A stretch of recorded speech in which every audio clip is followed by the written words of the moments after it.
V-Guard presents कौन जीत रहा है, को पावर्ड बाय सेंसोडाइन एंड विमल। बोलो जुबां केसरी। सर मेरा नाम दीपचंद मौर्य है। क्या करते हैं आप? सर मैं स्वयं अपना बिजनेस करता हूँ, व्यवसाय करता हूँ। अच्छा जी। रहने वाले यहीं जौनपुर जी प्रॉपर रहने वाले। आपको देखने से नहीं लग रहा अपार्टमेंट घूम रहे हैं तो सर बिल्कुल नहीं, पूछ ले तो फिर भी नहीं, कई बार लोग जॉब के सिलसिले में किसी अन्य सिलसिले में बाहर से आए होते हैं, बसे होते हैं। नहीं अच्छी बात है। क्या आपके हिसाब से क्या मुद्दे हैं चुनाव को लेकर? सर देखिए, चुनाव का मेन मुद्दा सर शिक्षा स्वास्थ्य होना चाहिए। आज कंडीशन ये है कि प्राइमरी स्कूल में जाके देखें, एक विद्यालय में 10-10 टीचर हैं, बच्चे 50 हैं। सर वहाँ पे पढ़ाई नहीं हो रही है। और पढ़ाई क्या, गवर्नमेंट तरफ से टाइम पे न तो बुक्स आ रही हैं, न तो कापी है, न तो किताब है, न तो ड्रेस है बच्चों को। जुलाई में स्कूल है, अप्रैल में स्टार्ट हो रहा है सेशन, सर जाके नवंबर में आ रही हैं बुक्स आ रही हैं। तो सबसे बड़ी बात है। दूसरी चीज़, जिला चिकित्सालय, अभी जौनपुर जाके जिला चिकित्सालय आप कल सर्वे कर लीजिए, कल मंडे है, देख लीजिए, शायद आप अपना कैमरा भी नहीं चला पाएंगे, अपना ये माइक भी नहीं चला पाएंगे। सर डॉक्टर्स के ऊपर गिरी हालत में मेरे ख्याल से 500 पेशेंट का प्रेशर रहता है। कैसे डॉक्टर देखेगा सर, कैसे इलाज करेगा? ये कंडीशन है। तो हमें स्वास्थ्य चाहिए सर, बहुत ज़रूरी चीज़ है।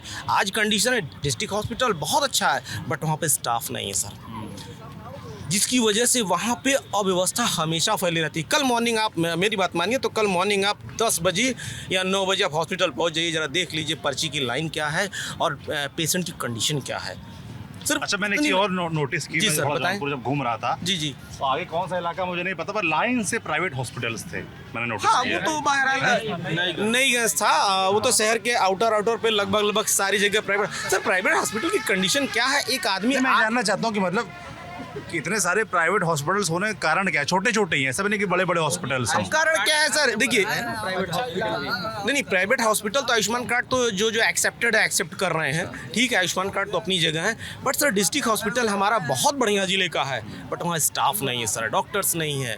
डॉक्टर्स की इतनी कमी है कि आप बताइए, एक डॉक्टर 10 बजे अगर बैठ रहा है, उसको ओपीडी भी देखनी है, उसको जा कर के अपने जो पेशेंट एडमिट है उसको भी देखना है, कितना एक डॉक्टर देखिएगा सर? जब आपने जब शिक्षा की बात की तो आपके बच्चे कहाँ पढ़ते हैं? सर हमारे बच्चे तो एक प्राइवेट स्कूल पढ़ते हैं सर। ये सर कहाँ से भेजे? सरकारी में क्यों नहीं पढ़ते हैं? सरकारी में सर कुछ है ही नहीं है, न बुक मिलेगी न कुछ मिलेगा, हम कैसे भेज दें? कैसे भेज दें सर? वहाँ टाइम पे स्टाफ नहीं आता है और पढ़ाई नहीं होती है, और उसके बाद बुक्स नहीं आएगी, टीचर पढ़ाएगा क्या? चलिए पढ़ाई तो मुद्दा अलग बात है, अगर टीचर वहाँ बैठा है तो टीचर तो अच्छा होता है, उसके अंदर अपनी एक रिस्पेक्ट होती है, सेल्फ क्यों पढ़ाएगा?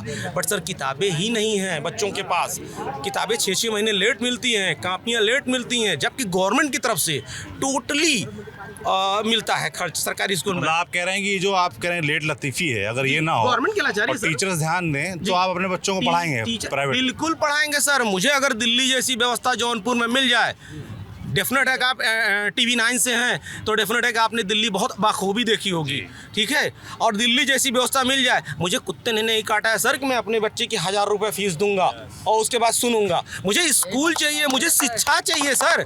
हर आदमी, आज जौनपुर जिले का 70% जो लोग हैं वो छोटा मोटा काम कर रहे हैं, उनकी एवरेज इनकम 15,000, 20,000, 25,000 है सर। इस 25,000 में इवन 40,000 पाने वाला, अब आप बताइए प्राइमरी का टीचर पाता है 60,000, 50,000, 40,000, मतलब स्टार्ट उनकी 42 से है, बट अपने बच्चे को बड़े बड़े कॉन्वेंट पढ़ाएगा, तो वो क्यों नहीं पढ़ाता अपने बच्चों को पहले जहाँ खुद पढ़ा रहा है? उनके अंदर सोच ये है कि नहीं हमारा स्कूल सही नहीं है, और ये सच्चाई है, यही है सर। आप बिल्डिंग दे दीजिए ना, वैसे क्या दिक्कत है? एक स्कूल अगर एक जिले में बना के गवर्नमेंट दिखा दे सर, मॉडल के रूप में बना के दिखा दे, यकीन मानिए सारे स्कूल प्राइवेट बंद होने के कगार पे आ जाएंगे कि लोग को वेट रहेगा कि हमारे एरिया का स्कूल कब बनेगा। आप बताइए, एक स्कूल चाहे लर्नर्स हो, चाहे माँ दुर्गा हो, इन सारे स्कूलों में सर 50-50, 40-40 किलोमीटर से बच्चे पढ़ने आते हैं, उन्होंने बस प्रोवाइड किया हुआ है, और प्राइमरी स्कूल गाँव में रह के वहाँ बगल का बच्चा नहीं आता। क्यों नहीं आता? हमारी मूलभूत सुविधाएँ वहाँ सही नहीं है। अगर वो सही होती, teacher sir no doubt teacher इतने अच्छे इस समय प्रेजेंट टाइम में आप यूपी के प्राइमरी स्कूल में वेल एजुकेटेड टीचर हैं, और ये वही टीचर है जो सेंट पैट्रिक लर्नर्स में पढ़ाते थे, ये वही टीचर गए हुए हैं, बट उनकी व्यवस्था सही नहीं सर। उनको दिन रात लगा दिया जाता है, चुनाव के कार्यक्रम में दिन रात लगा दिया जाता है, बाहर वो जनगणना में दिन रात लगा दिया जाता है। कोई न कोई सरकारी योजनाएं जो आएंगी प्राइमरी का टीचर करे, उसके बाद जब स्कूल जाएगा सर पढ़ाएगा क्या टीचर?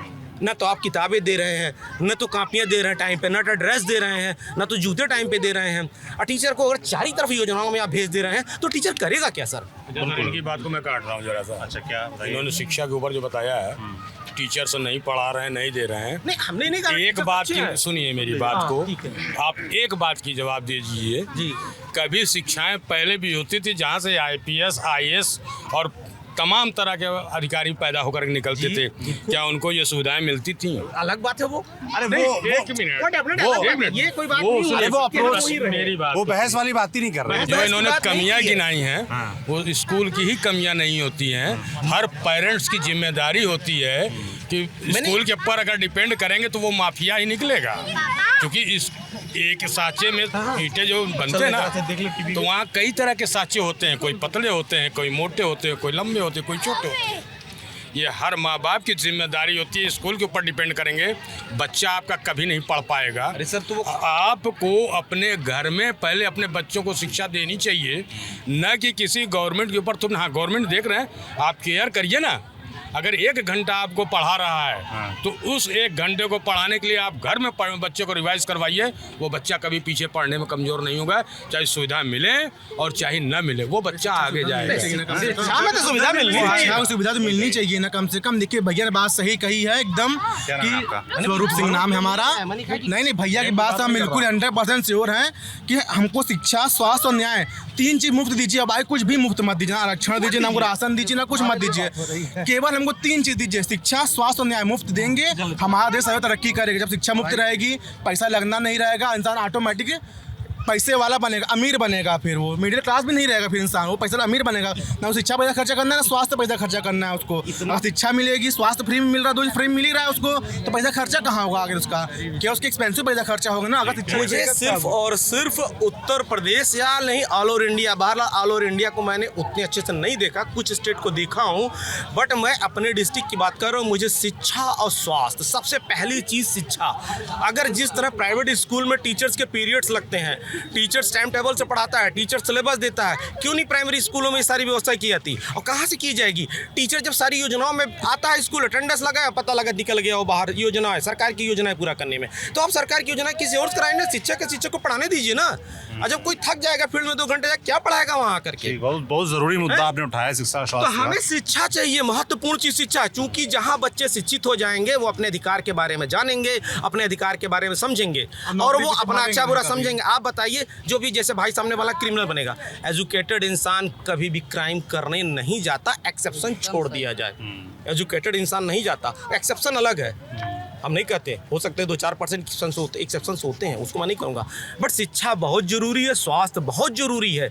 ये दोनों चीज़ सुधार दें, जो भी गवर्नमेंट आए, अगर ये 2 चीज़ सुधार दे तो देख लीजिए फिर वो गवर्नमेंट स्टेबल रहेगी, हमेशा रहेगी। आज बच्चों की कंडीशन है कि उनके ड्रेस फटे हुए हैं। आज हमारे बच्चे प्राइवेट में जरा सा जूता अगर पॉलिश ना हो, देखिए वहाँ पे बाहर खड़ा कर दिया जाता है, पेरेंट्स को नोटिस हो जाती है, फ़ोन चला जाता है। क्यों नहीं प्राइमरी स्कूल में ये होता? क्यों नहीं होता भाई? वहाँ तो एक पैसे नहीं लग रहे हैं, ड्रेस मिल रहे हैं, जूता मिल रहे हैं, कपड़ा मिल रहे हैं, मोजा मिल रहे हैं, सारी चीज़ मिल रहे हैं, मिड डे मील भी मिल रहा है। पर टाइम से नहीं मिल रहा है। लेकिन नहीं, टाइम से भी है, स्कूल में सब बनता है, सही है। हम मेन हमारा मुद्दा है कि टीचर्स को फैसिलिटी दी जाए ना, टाइम पे किताबें दी जाए ना।